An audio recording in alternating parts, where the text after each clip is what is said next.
Hello children, Ravi Sai here. Welcome back to the 6th session of India Agriculture, the 10th chapter in the geography section of your social science textbook for class 10. Dear children, in today's session we shall discuss the technical and institutional reforms in the field of agriculture in India. Children, after independence, many reforms took place in the field of agriculture in India. आज़ादी के बाद भारत में कृषि के क्षेत्र में कई सुधार हुए हैं. They can be categorized as follows. एक तरफ टेक्निकल रिफॉर्म्स और दूसरी तरफ institutional reforms. Technical reforms farms में यूज होने वाले सीड्स, फार्म इम्प्लीमेंट्स, फर्टिलाइजर्स से रिलेटेड हैं और दूसरी तरफ institutional reforms government laws and provisions से रिलेटेड हैं. First, let's see the technical reforms in Indian agriculture.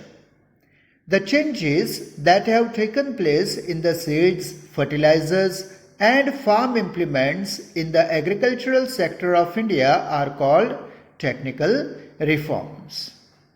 यानी भारत में कृषि के क्षेत्र में सीड्स, फर्टिलाइजर्स और फार्म इम्प्लीमेंट्स को लेकर जो चेंजेस हुए हैं, परिवर्तन हुए हैं, उन्हें टेक्निकल रिफॉर्म्स कहा जाता है.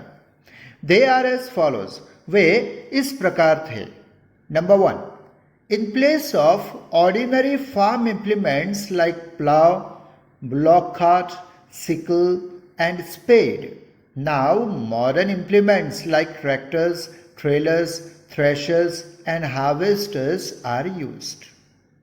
पहले जमाने में खेती में, कृषि में प्लाव यानी हल, बुलॉक कार्ट बैलगाड़ी, सिकल और स्पेड जैसे इम्प्लीमेंट्स का इस्तेमाल होता था. लेकिन आज मॉडर्न इम्प्लीमेंट्स का इस्तेमाल होने लगा है, जैसे कि ट्रैक्टर हैं, ट्रेलर्स, threshers और harvesters. Number 2, in place of leather buckets and water wheel जो पानी निकालने के लिए इस्तेमाल होते थे, उनकी जगह now submersible pumps, monoblock pumps, solar pumps, drip irrigation and sprinklers जैसे इरिगेशन के साधनों का इस्तेमाल होता है. Number 3, in place of traditional fertilisers, पारंपरिक फर्टिलाइजर्स की जगह अब now chemical fertilisers like di ammonia phosphate जिसे डीएपी भी कहते हैं, नाइट्रोजन फॉस्फोरस पोटैश जिसे एनपीके भी कहते हैं, urea and other biofertilisers and liquid biofertilisers are used. Number 4, in place of traditional seeds, पारंपरिक सीड्स की जगह now improved seeds like hybrid seeds, biotech seeds जिसे बीटी सीड्स भी कहते हैं are used. Now farmers are guided through radio, television, newspapers, DD Kisan channel, SMS on mobile by the Kisan toll free number 1801801551, which is the toll free number of Kisan Call Center. Then government farm web portals, iKhedut and mobile app like Agri Market. Now village farmers are informed about new agricultural researches and new techniques by ग्राम सेवक्स. गांव के ग्राम सेवक गांव के किसानों को खेती के क्षेत्र में होने वाली नई नई रिसर्च और नई टेक्निक्स के तकनीक के बारे में उनको जानकारी देते हैं. Farmer training centres are established in every district in which farmers are given training. हर डिस्ट्रिक्ट में फार्मर ट्रेनिंग सेंटर्स इस्टेब्लिश किए जाते हैं जिनमें फार्मर्स को ट्रेनिंग दी जाती है. Agriculture university and agriculture colleges are established in every state that carry out research and build up new experts in agriculture. Her state में, राज्य में एक एग्रीकल्चर यूनिवर्सिटी और एग्रीकल्चर कॉलेज इस्टेब्लिश किए जाते हैं जो खेती के क्षेत्र में नई नई रिसर्च करते रहते हैं और नए एक्सपर्ट बिल्डअप करते हैं. For example, in Gujarat, agriculture universities are established at Dantewada, Junagadh, Anand and Navsari. In Gujarat, agricultural fairs are organized to provide information and guidance to the farmers. Gujarat में कृषि मेले का आयोजन होता है, किस लिए? फार्मर्स को इंफॉर्मेशन और मार्गदर्शन देने के लिए. At national level, Indian Council for Agricultural Research, shortly known as ICAR, and Department of Agricultural Research Education, DARE, are active. Right? So, dear children, these were the technical reforms in Indian agriculture. Now, after the technical reforms, now let's switch over to the institutional reforms in Indian agriculture. The reforms that have taken place with regard to land ownership, crop subsidy and sale of farm produce are called institutional reforms. यानी land ownership, crop subsidy और farm produce के cell के बारे में जितने भी reforms हुए हैं उनको इंस्टीट्यूशनल रिफॉर्म्स कहते हैं. दे आर एज फॉलोज, वे इस प्रकार हैं. Number 1, government of India has abolished the system of landlordism, zamindari system, to stop the exploitation of farmers. बच्चों, ये पॉइंट आपको समझना बहुत ही ज़रूरी है. बच्चों, पुराने समय में भारत में लैंडलॉर्डिज्म की सिस्टम यानी ज़मींदारी सिस्टम हुआ करती थी, जिसमें गांव के किसी एक ज़मींदार के पास सैकड़ों एकर्स ऑफ एग्रीकल्चरल लैंड हुआ करती थी. अब इस ज़मीन में गांव के जितने भी किसान मजदूर थे वे मजदूरी किया करते थे. राइट? और उनके बदले में उन्हें ज़्यादा कुछ मिलता नहीं था. एक प्रकार से उनका एक्सप्लॉयटेशन होता था. राइट? और इसीलिए government has implemented the land to the tillers act, जिसे लैंड टेनेंसी एक्ट भी कहते हैं, through which land tillers are given the right to become the owner of the land.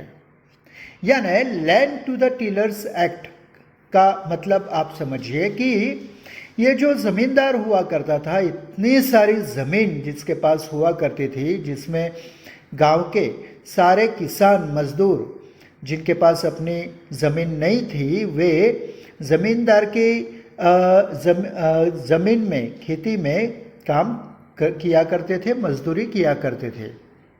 अब गवर्नमेंट ने ये कानून पास कर दिया, land to the tillers act. Tiller यानी जो ज़मीन को बोता है, राइट, कल्टीवेट करता है, उस पर मजदूरी करता है, उसे टीलर कहा जाता है. तो जो ज़मीन पर काम कर रहा है सालों से, राइट, तो वो ज़मीन उस मजदूर की, उस किसान की जिसके पास उसकी अपनी ज़मीन नहीं है, उस किसान को दी जाने लगी. राइट? यानी वो किसान गवर्नमेंट से कह सकता था कि इतने सालों से मैं इस ज़मींदार की इस ज़मीन पर, इतने हिस्से पर मैं काम कर रहा था और उसे under the land to the tillers act, land tenancy act, उसे वो ज़मीन फिर गवर्नमेंट यानी कानून उसे दे देती थी, उस मजदूर के नाम कर देती थी. Right? Through the Land Ceiling Act, the disparity among landowners has been removed. इस लैंड सीलिंग एक्ट के थ्रू जो लैंड ओनर्स के बीच जो डिस्पैरिटी थी, इनइक्वालिटी थी, उसे दूर करने की कोशिश की गई. Right. Next, farmers are given financial help by Kisan credit card and by nationalised and cooperative banks. पुराने ज़माने में क्या होता था बच्चों कि फार्मर्स, किसान होते थे, वो गांव के जो मनी लैंडर्स होते थे, जो ब्याज पर पैसे दिया करते थे किसानों को, और ब्याज पे ब्याज चढ़ाकर, कंपाउंड इंटरेस्ट चढ़ाकर उनकी ज़मीन हड़प लेते थे. राइट. अब उसे दूर करने के लिए फार्मर्स को अगर किसी फिनेंशियल हेल्प, मॉनिटरी हेल्प की ज़रूरत हो तो उसके लिए नेशनलाइज्ड एंड कोऑपरेटिव बैंक्स किसान क्रेडिट कार्ड इस्टेब्लिश किए गए हैं. राइट. अब किसान क्रेडिट कार्ड थ्रू कि किसान है वे लोन ले सकते हैं इन बैंक से. राइट. और इन पर ब्याज पे ब्याज नहीं चढ़ाया जाता, बहुत ही कम ब्याज पे उन्हें लोन दी जाती है फार्मर्स को, ताकि उनका एक्सप्लॉयटेशन ना हो. Right. Farmers are given full insurance protection for their crop through prime minister crop insurance scheme. बच्चों, पहले क्या होता था कि किसान ब्याज से पैसे उठाता था. राइट. मनी लेंडर्स से लेता था और पूरा पैसा उस खेती में, फसल में डाल देता था, सारे खर्चे करता था, और जब क्रॉप थोड़ा बड़ा हो जाए तब क्या होता था कि वो क्रॉप किसी ना किसी वजह से बर्बाद हो जाता था. तो उस किसान का ब्याज से उठाए पैसे भी पूरे चले गए, कोई इनकम तो नहीं होगी. राइट. और इसीलिए अब गवर्नमेंट ऑफ इंडिया ने एक स्कीम शुरू की है, prime minister crop insurance scheme.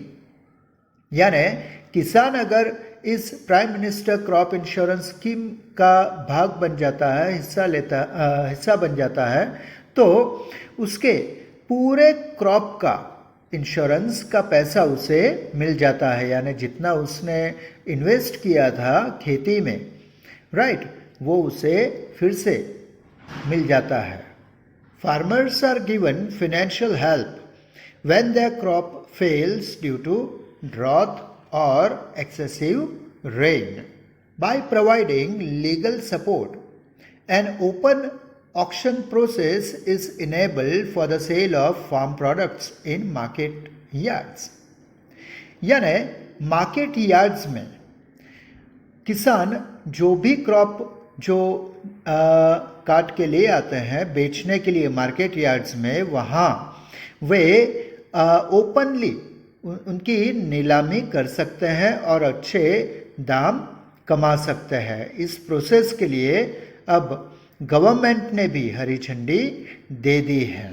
Facilities like cooperative societies, market associations, cooperative warehouses, cold storages, transportation and communication are provided for minimum support price, that is MSP, to farmers. यानी इन सारे facilities के through government चाहती है कि farmers को उनकी फसल की सही दाम, reasonable price, minimum support price, MSP जिसे कहते हैं, वो उन्हें मिलनी चाहिए, ना ज़्यादा ना बहुत ही कम, ताकि होलसेलर्स के हाथों किसानों का एक्सप्लॉयटेशन ना हो.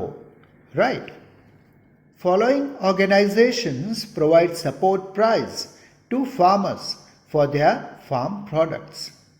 नीचे दी गई ये जो इंस्टीट्यूशंस हैं वे फार्मर्स को मिनिमम सपोर्ट प्राइस देती हैं. कौन कौन सी है? Number 1, national agricultural cooperative marketing federation of India जिसे शॉर्टली नाफेड भी कहते हैं। Number 2, Gujarat cooperative oil seeds growers federation, जिसे ग्रोफेड भी कहते हैं। और lastly 3rd, national dairy development board, NDDB। बच्चों, ये जो लास्ट है कि NDDB, national dairy development board, ये एग्रीकल्चर के साथ रिलेटेड एक दूसरी एक्टिविटी यानी डेयरी इंडस्ट्री से रिलेटेड इंस्टीट्यूशन है, जो किसानों को जो पशुपालन भी करते हों और दूध बेचते हों तो दूध का भी उनको सही दाम मिलना चाहिए। इसलिए वे गवर्नमेंट ने national dairy development board establish किया है। Right. So dear children, these were the technical and institutional reforms in Indian agriculture. I hope you understood both the topics thoroughly. That's all in today's session. See you soon with a new topic and a new hope of learning something new. Till then, wish you all the very best with today's learning. Bye.